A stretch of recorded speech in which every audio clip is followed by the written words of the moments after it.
Ram Ram everybody. मैं रोशन लाल यादव आप सभी का मेरे यूट्यूब चैनल रोशन ट्यूटोरियल पर हार्दिक स्वागत और अभिनंदन करता हूँ।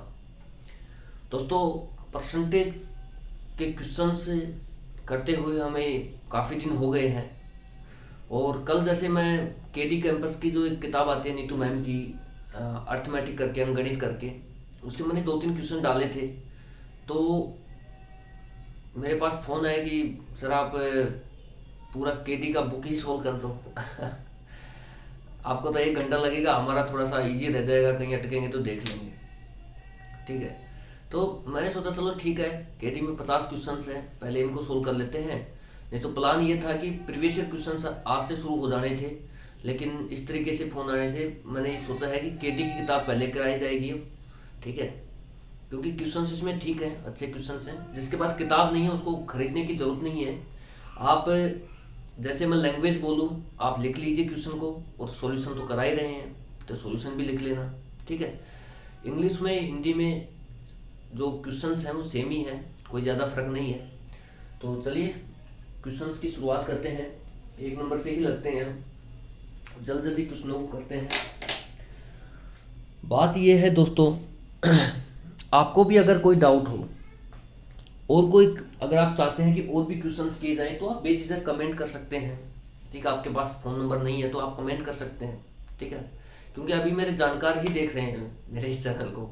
ठीक है, तो वो फ़ोन कर देते हैं कि आप ऐसा कर दीजिए तो थोड़ा इजी रहेगा, इस तरीके से। ठीक है, तो मैं कोशिश करता हूँ कि मैं सबसे बेस्ट दे पाऊँ, जो भी है मेरे पास उसका सबसे बेस्ट आपको प्रोवाइड करा पाऊँ। ठीक है, तो चलिए शुरुआत करते हैं पहले क्वेश्चन से। पहला क्वेश्चन है इसमें, यदि x माइनस वाई का 50% बराबर है x प्लस वाई का 30% के, तो x कितना प्रतिशत, x का कितना प्रतिशत y है। ठीक है, तो चलिए क्वेश्चन की शुरुआत करते हैं। पहला ही क्वेश्चन है, अब आप सीरियल नंबर लगाते हुए चलिएगा। पहला क्वेश्चन है, क्वेश्चन ये कह रहा है कि जो x माइनस वाई का जो 50% है, ठीक है, तो x माइनस वाई जो है इसका जो 50% है, इंग्लिश में देख लीजिए। इसका इंग्लिश बना के बताता हूँ आपको। इफ x माइनस वाई का 50% of x minus y is equal to 30% of x plus y, then find y with respect to x। मतलब how percentage of y, how much percent of y with respect to x।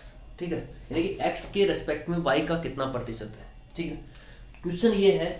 तो x minus y का question कह रहा है कि 50%।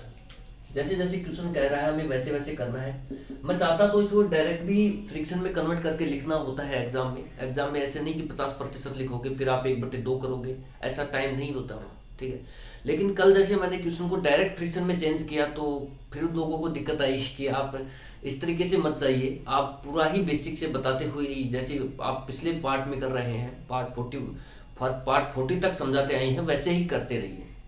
ठीक है, क्योंकि इस चैनल पे आर्ट वाले बच्चे भी हैं, साइंस वाला बैकग्राउंड से बच्चा मैथ बैकग्राउंड का पकड़ जाएगा चीज़ों को, लेकिन आर्ट वाले को थोड़ी दिक्कत आएगी शुरू में। ठीक है, तो वो लोग कह रहे हैं कि आप पूरा लिखिए जैसे सॉल्यूशन होता है ना, नहीं तो मैं यहाँ पर 1/2 ही करता, आप कर सकते हैं, इसमें कोई बड़ी बात नहीं है। ठीक है, तो चलिए x माइनस वाई का 50% बराबर है x प्लस वाई का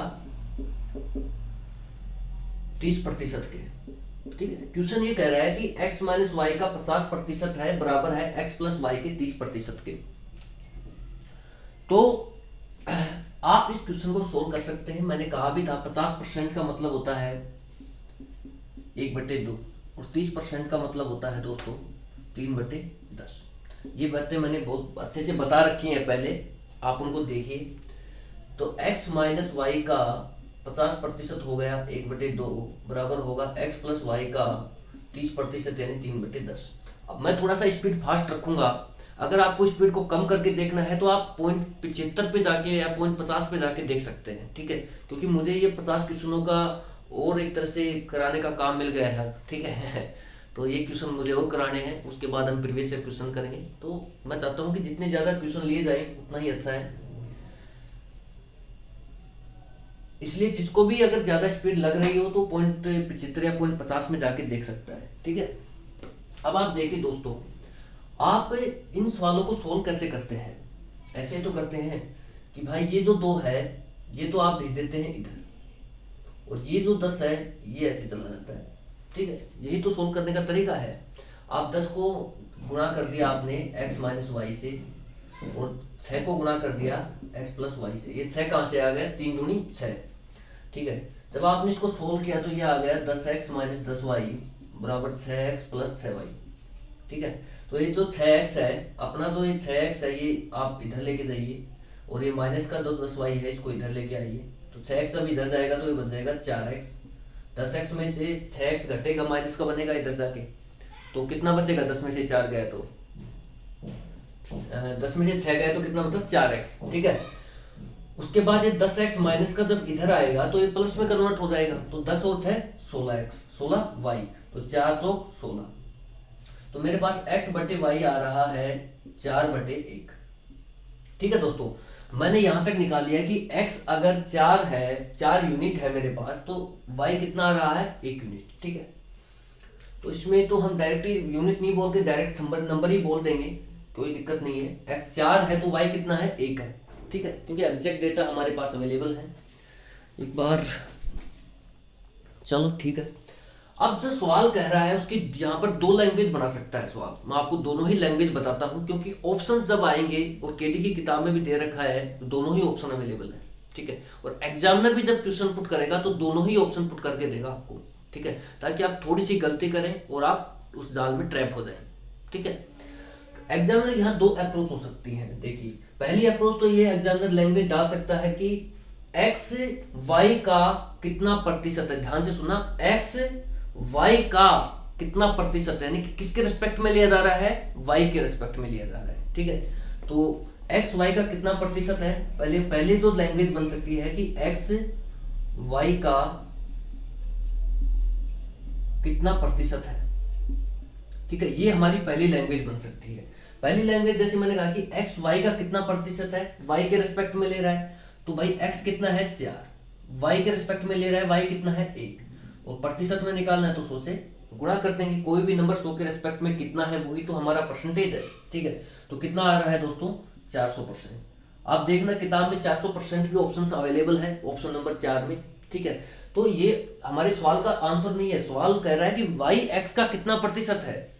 ठीक है, तो y जो है x का कितना प्रतिशत है। दूसरी लैंग्वेज यहां पर ये बन सकती है, जो भी मैक्सिमम लैंग्वेज होगी मैं आपको बताऊंगा जितनी भी बन सकती है, y x का कितना प्रतिशत है।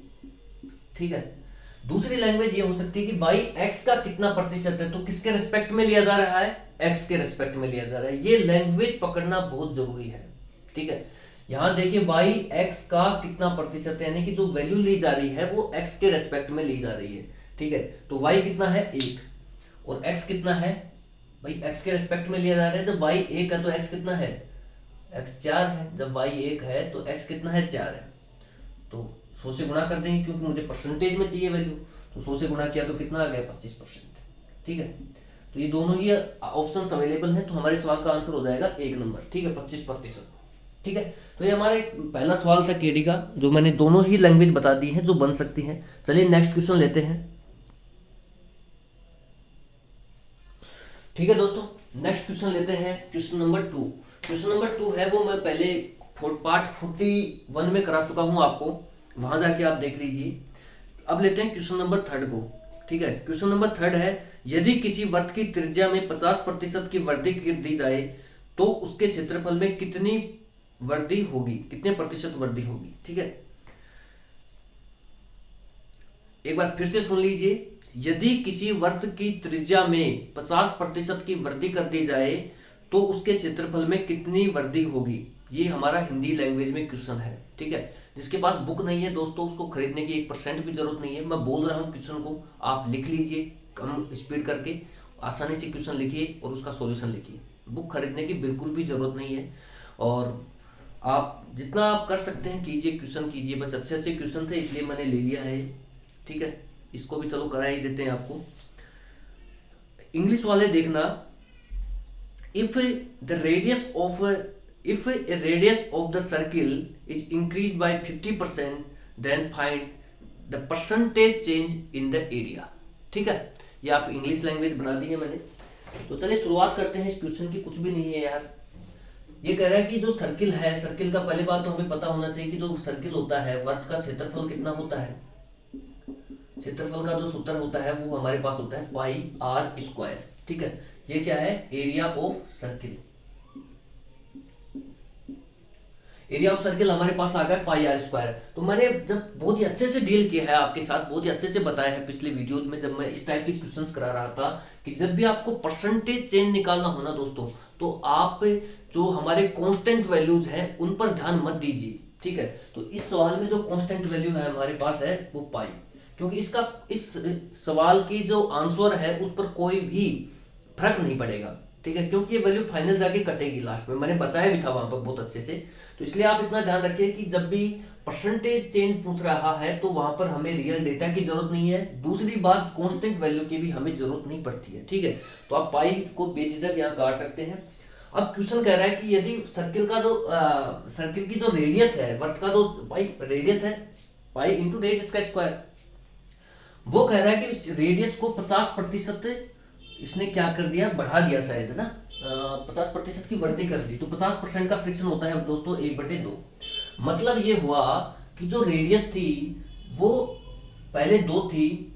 अगर रेडियस पहले 2 यूनिट थी तो 2 का 50% कितना, 1 यूनिट, यानी कि 2 और 1 3 यूनिट। 50% बढ़ा दिया ना उसने, 2 और 1 3 यूनिट। तो अब रेडियस, तो पहले अगर 2 रेडियस थी तो अब रेडियस बढ़कर के कितनी हो गई है, 3। रेडियस अब 3 हो गई है। ठीक है, ये आप बोल दो कि इनिशियल थी और ये हमारी फाइनल है।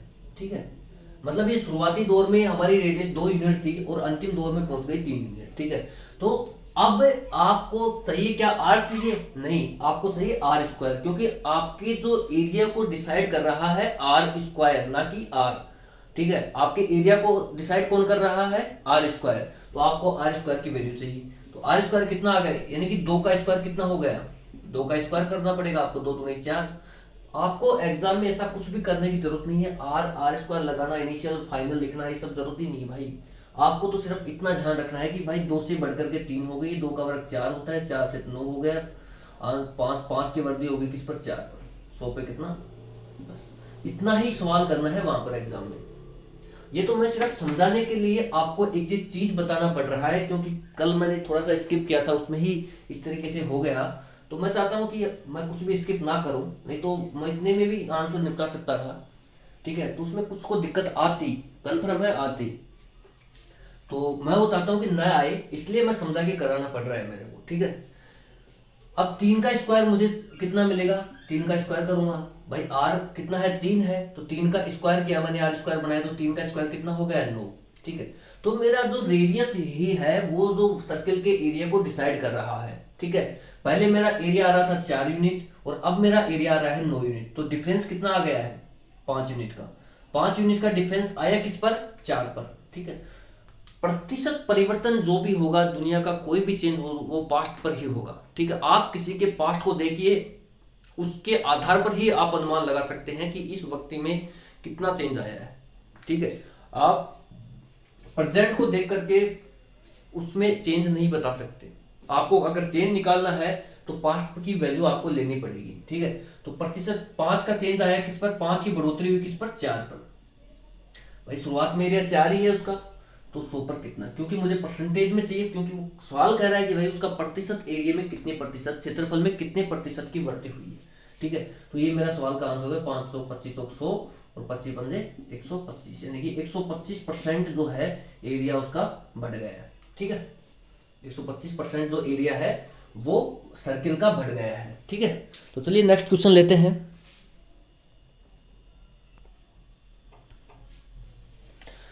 ठीक है दोस्तों, नेक्स्ट क्वेश्चन लेते हैं। क्वेश्चन नंबर 5 है। 4 नंबर का क्वेश्चन मैंने पार्ट 41 में करा दिया है। तो 5 नंबर का जो क्वेश्चन है वो देख लो। क्वेश्चन है, किसी व्यक्ति के वेतन में पहले 20% की वृद्धि की गई और फिर उसमें 20% की कमी कर दी गई, तो उसके वेतन में प्रतिशत परिवर्तन ज्ञात करें। ठीक है, क्वेश्चन एक बार फिर रिपीट कर रहा हूं, आप इसको वापस बैक करके देख लेना क्योंकि वीडियो की लेंथ बढ़ेगी। कुछ नहीं है, एक व्यक्ति है, उसके वेतन में पहले 20% बढ़ा दिया, फिर उसको 20% घटा दिया। फिर क्वेश्चन ये पूछ रहा है एग्जामिनर कि उसके वेतन में कितने प्रतिशत की चेंजमेंट आया है, ठीक है, वृद्धि हुई है या कमी हुई है, उसको बताना है। ठीक है, इंग्लिश वाले देखिए, क्वेश्चन है if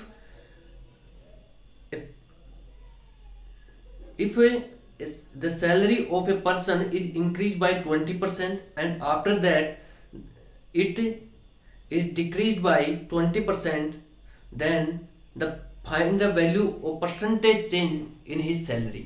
ठीक है, तो ये शायद मेरे से कंसेप्ट मिस हो गया है दोस्तों, क्योंकि मैं इसको डिटेल तो आपको बता दिया था कि किस तरीके से करना है, किस तरीके से वैल्यू बढ़ रही है, किस तरीके से घट रही है। मैं थोड़ा सा एक्सप्लेन करना भूल गया था, वो अब क्वेश्चन के माध्यम से मैं आपको बता देता हूं।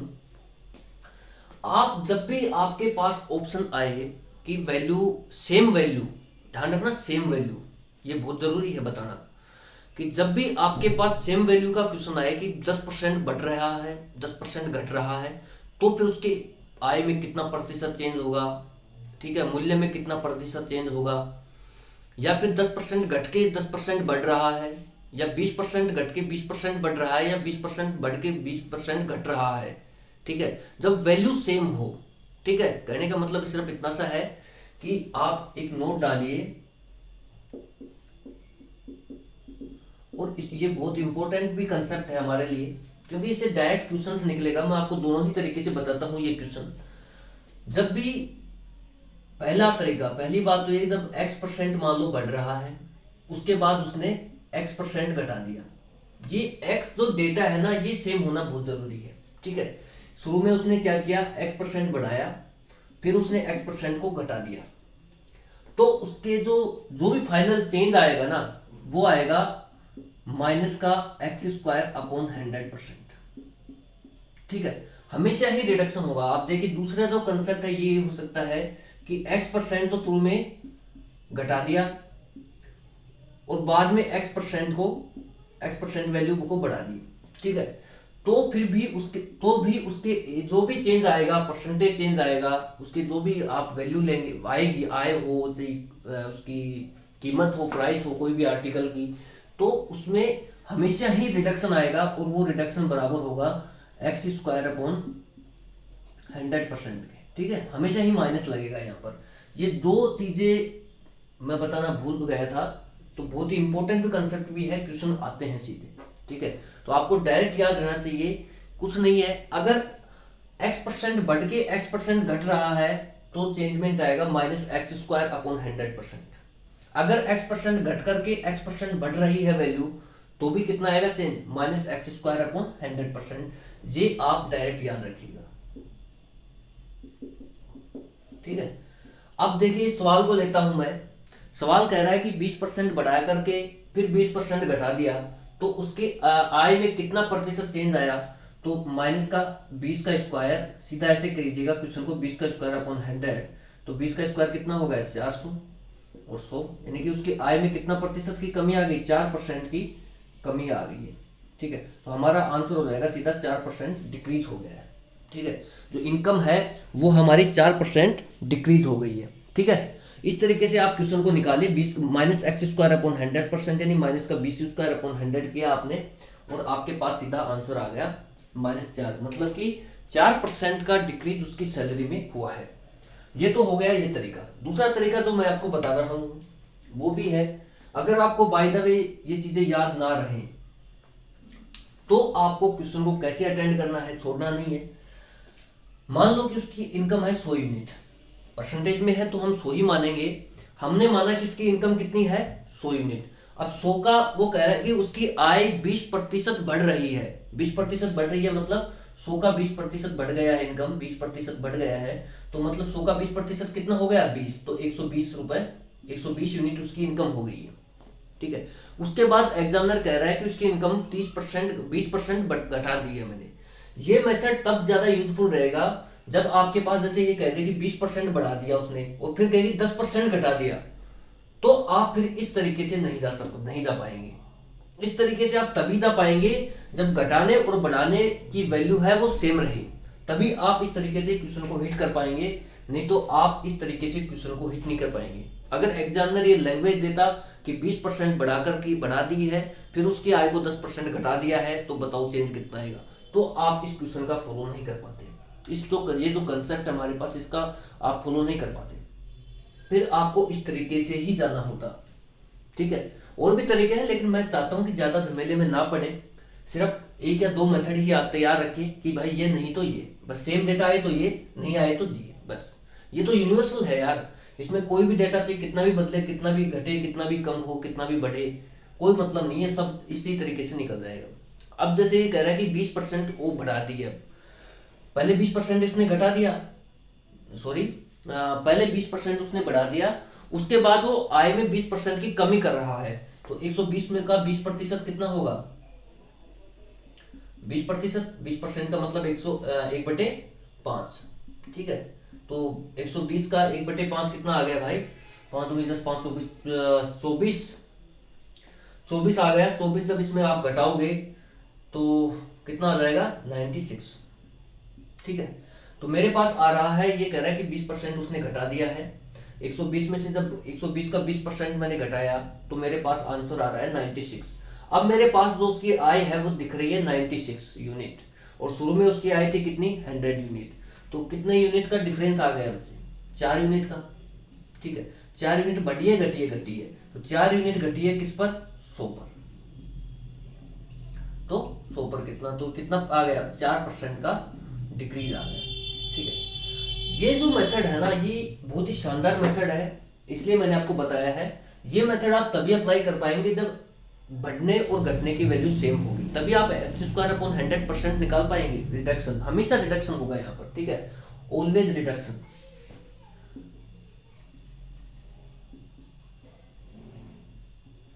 ये कब होगा हमेशा रिडक्शन, जब हमेशा ही कमी होगी। कब होगी, जब हमारे पास जो घटने और बढ़ने का डेटा है, जो परसेंटेज वैल्यू है वो सेम है, तभी हमेशा x² 100% का रिडक्शन आएगा हमेशा।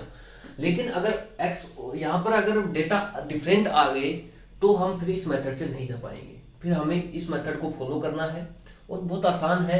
20% बढ़ाया, फिर इसका 20% घटाया, तो कितना डिफरेंस आ रहा है, आंसर आ जाएगा। ठीक है, दोनों ही मैंने आपसे डिस्कस कर लिए हैं। चलिए नेक्स्ट क्वेश्चन लेते हैं।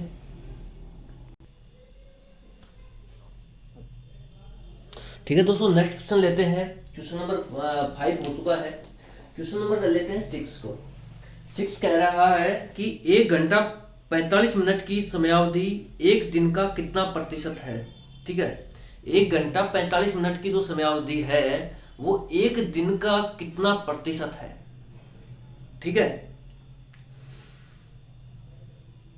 तो इंग्लिश वाले देखिए, how much percent of a day, 1 hour 45 minutes, how much percent of a day।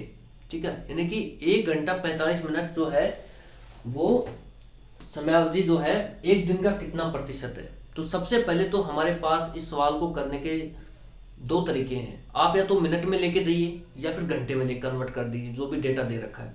हमें पता है कि एक दिन में कितना, एक दिन में होता है 24 घंटे। ठीक है, ये हमें अच्छे से पता है कि एक दिन में 24 घंटे होते हैं। अब मेरे को जो डेटा दे रखा है वो दे रखा है 1 घंटा और 45 मिनट। 45 मिनट को जब मैं घंटे में चेंज करूंगा तो मुझे 60 से डिवाइड करना पड़ेगा। भाई 45 मिनट को जब मैं घंटे में चेंज कर रहा हूँ तो मेरे को 60 से डिवाइड करना पड़ेगा। 1 घंटा 45 मिनट, तो मैंने इसको 60 से डिवाइड कर दिया। ठीक है, देखिए आप, 1 घंटा 45 मिनट, ठीक है, इसको मैं लिख सकता हूं 1 + 45/60, क्योंकि मैंने मिनट को इसमें कन्वर्ट कर दिया, घंटे में कन्वर्ट कर दिया।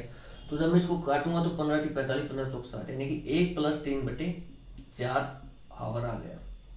ठीक है, तो 4 एलसीएम ले लूंगा, 4 × 4 = 3, 7/4 घंटे आ गए मेरे पास। ठीक है, तो 1 घंटा 45 मिनट को मैंने चेंज कर लिया घंटे में, 7/4 घंटे आ रहा है। और क्वेश्चन क्या पूछ रहा है कि 1 घंटा 45 मिनट एक दिन का कितना प्रतिशत है। तो मेरे को पता है कि 7/4 एक दिन में होते हैं 24 घंटे, इसका प्रतिशत निकालना है, 100 से गुणा करना है। तो इसको मैं लिख सकता हूँ 7/4 गुणा 24 गुणा 100। तो जब इसको सोल्व करेंगे तो 25, और मतलब कुल मिला के देख लीजिए 24 से 25 में भाग देंगे तो 1 पॉइंट समथिंग आ रहा है। तो 7 को जब 1 से गुणा करें तो 7 पॉइंट समथिंग आंसर आएगा। तो मैंने 2 ही ऑप्शन उठाए हैं, और भी ऑप्शन है इस बुक में, ठीक है। तो आप 25 को जब आप गुणा करेंगे तो 25 अंत्य होता है 175/24। तो इसको जब आप सोल्व करेंगे तो ये आ जाएगा 24 अंत्य, जब आप 7 से गुणा करेंगे तो 728, 728 और 7 दूनी 14 2 16, 168, ठीक है। और 68 7 आ जाएगा पॉइंट, 7 आ गया, 70 किया तो 24 एकम 24, 24 दूनी 48, ठीक है। 48 किया, 48 इसमें से घटाएंगे तो ये आ रहा होगा मेरे पास 2, और 6 में 4 गया तो 2 0। फिर आपने भाग दिया, 2 1 आ रहा है, 9 आ रहा है, 9 से भाग दोगे आप 24 को तो 9 चौक 36, 3 9 दूनी 18, 19 20 21, ठीक है। तो 4 आ रहा है, तो मतलब 7.29 के समथिंग इस तरीके से ऑप्शन आ रहा है जो हमारे पास अवेलेबल भी है। तो हमें इसको टिक करना है, ठीक है। अब एक मजे की बात मैं आपको इसमें बताता हूँ कि ये जो ऑप्शंस दे रखे हैं केडी वाली किताब में, इसमें 5 ऑप्शन दे रखे हैं, ठीक है।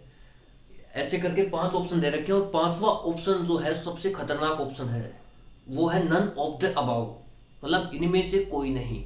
जब भी आपको ये ऑप्शन दिखे एग्जाम में नन ऑफ द अबाउ, तो आपको करना क्या है, पूरा क्वेश्चन सोल्व करना पड़ेगा आपको, ठीक है। आप इस तरीके से नहीं छोड़ सकते बीच में, आपको पूरा क्वेश्चन सोल्व करना पड़ेगा उस समय, ठीक है। आपने देखा कि 7.29 आ रहा है, आगे आपने सोल्व ही नहीं किया, ठीक है, तो दिक्कत हो जाएगी। देखिए 24 पॉइंट, इसको जब आप करेंगे तो 24 एकम 24, तो 1 आ रहा है, इस तरीके से परसेंटेज में आ रहा है, ठीक है, तो आंसर मिल रहा है, ठीक है। लेकिन अगर कुछ भी डेटा नहीं मिल रहा है आपको, मान लो यहाँ पर अगर 2 आ जाता, 7.292%, तो नन ऑफ द अबाउ हमारा आंसर होता, उस केस में ये बी ऑप्शन नहीं होता, ठीक है। तो इस बात का जरूर ध्यान रखिए आप। 28 मिनट का ऑलरेडी बन चुका है वीडियो, ठीक है। तो ये ऑप्शंस में भी क्वेश्चन का डिपेंड करता है आंसर हमें किस तरीके से देना है। तो चलिए इस वीडियो में इतना ही रखते हैं दोस्तों, और मैं भी जब लगे गए हैं तो इसको ख़त्म ही करेंगे। तो जब भी जितने भी टाइम लगेगा कोई इशू नहीं है, लगने दो। आप तो सिर्फ ये क्वेश्चनों को हल्के में मत लीजिए, आप प्रॉपर नोट्स बनाइए, और प्रॉपर नोट्स बना ही रहे हैं तो उनमें ही ऐड कीजिए इन क्वेश्चनों को, जो लैंग्वेज में बोल रहा हूँ उसको लिखिए, और उनका सॉल्यूशन साथ में लिखिए, ठीक है। किताब नहीं भी है तो खरीदने की जरूरत नहीं है, मैं पूरा बताऊंगा आपको, हिंदी इंग्लिश दोनों लैंग्वेजों में क्वेश्चन को आप लिख लीजिए और उसका सॉल्यूशन लिख लीजिए बस, ठीक है। तो कोई इशू नहीं है, और जिसके पास किताब है ठीक है, अच्छी बात है, कोई दिक्कत नहीं है। तो चलिए इस वीडियो में इतना ही, और यार है ना, इस चैनल को सब्सक्राइब करके और मैक्सिमम लोगों के बीच इसको शेयर जरूर करो यार, है ना। चैनल अभी ग्रोथ कर ही नहीं पा रहा है, वही बस मतलब जो पहले से देखते आ रहे हैं लोग वही देख रहे हैं, कोई नई लड़का तो जुड़ नहीं रहा है, ठीक है। तो आप इस चैनल को जितने ज़्यादा लोगों में फैलाएंगे, मैं आपको उतना ही बेहतर कंटेंट प्रोवाइड तो करा ही रहा हूँ यार। कंटेंट में आप कहीं भी कोचिंग कर लेना, कुछ भी कर लेना, मैं जितना यहाँ करा दूंगा आपको उससे ज़्यादा शायद ही कोई कराएगा आपको, ठीक है। मैं इस बात की गारंटी देता हूँ आपको, ठीक है। तो आप बस कम से कम चैनल को लोगों के बीच लेके जाइए, बताइए उन्हें भी कि इस तरीके से चीज़ें हो रही हैं, वो भी जुड़े चैनल के साथ, ठीक है।